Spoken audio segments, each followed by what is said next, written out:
I'm going to be grouping our next two artworks together because they're about the same king, King Khafre.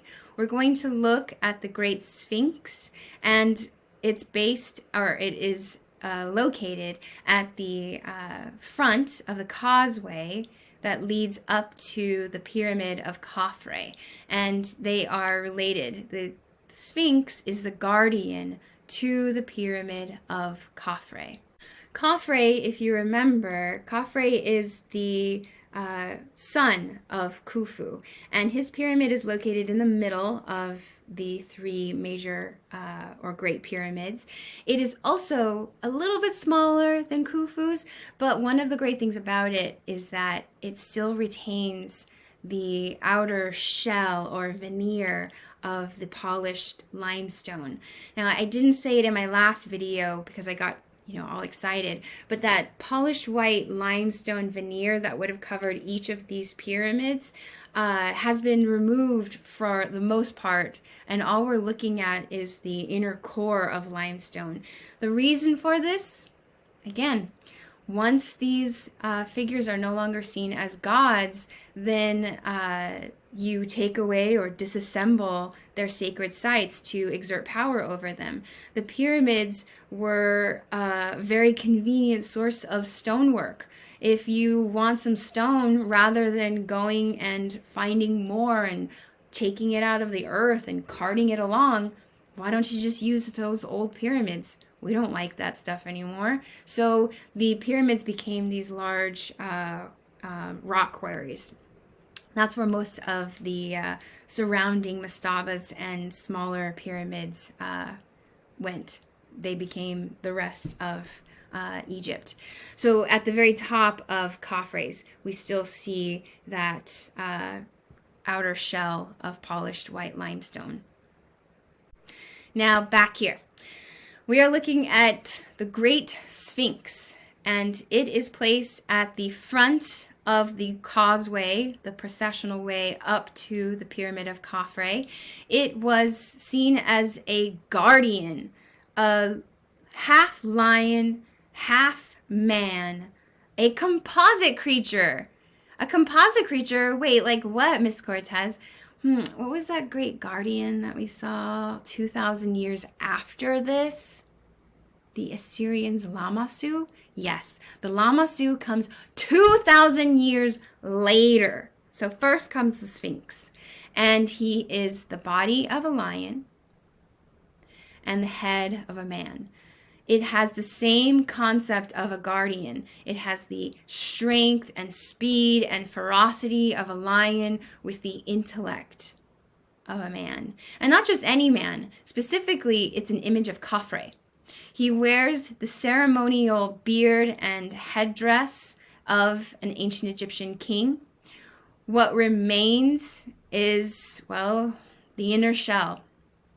The more smooth limestone that would have created a gorgeous lion body has been removed, looted, and the elements of his face that remain are, well, broken apart and damaged as a way, again, to take away his power by taking away his face. After the fall of the Egyptians, we see this.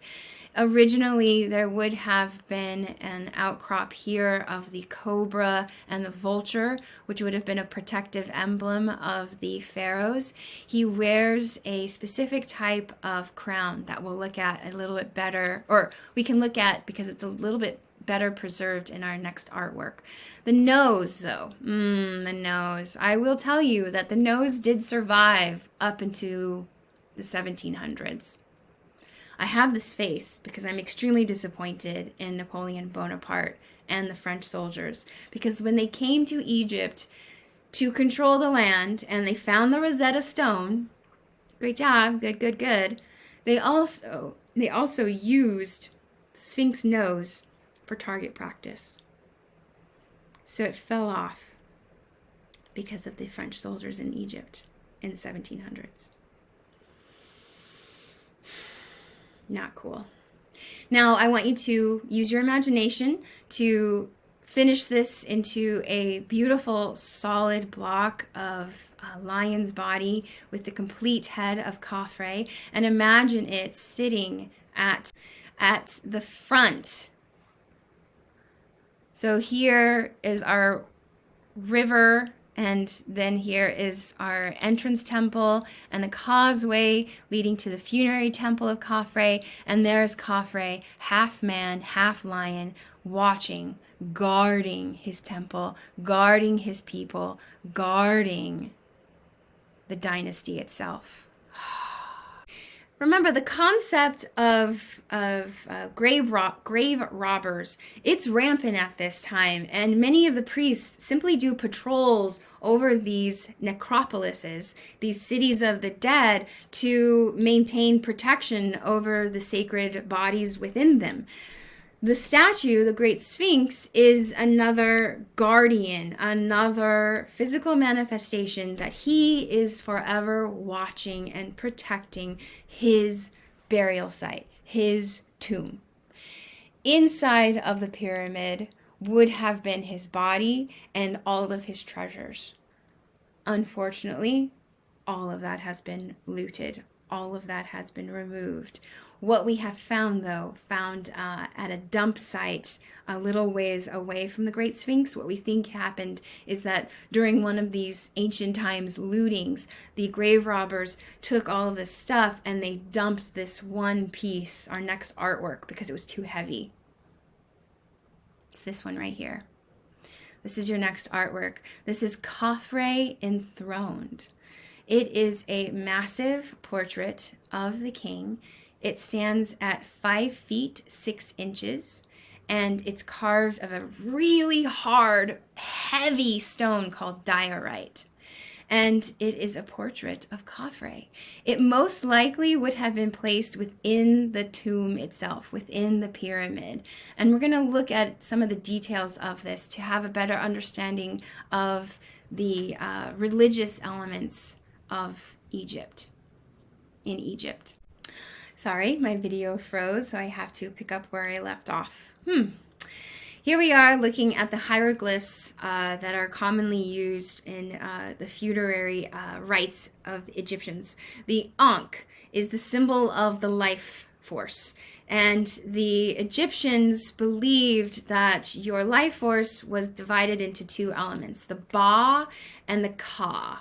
Now, I struggle at times to find the correct words, and I will often use spirit or life force interchangeably between Ba and Ka, and that's only because I struggle to bring the concepts of the Egyptians into modern day language.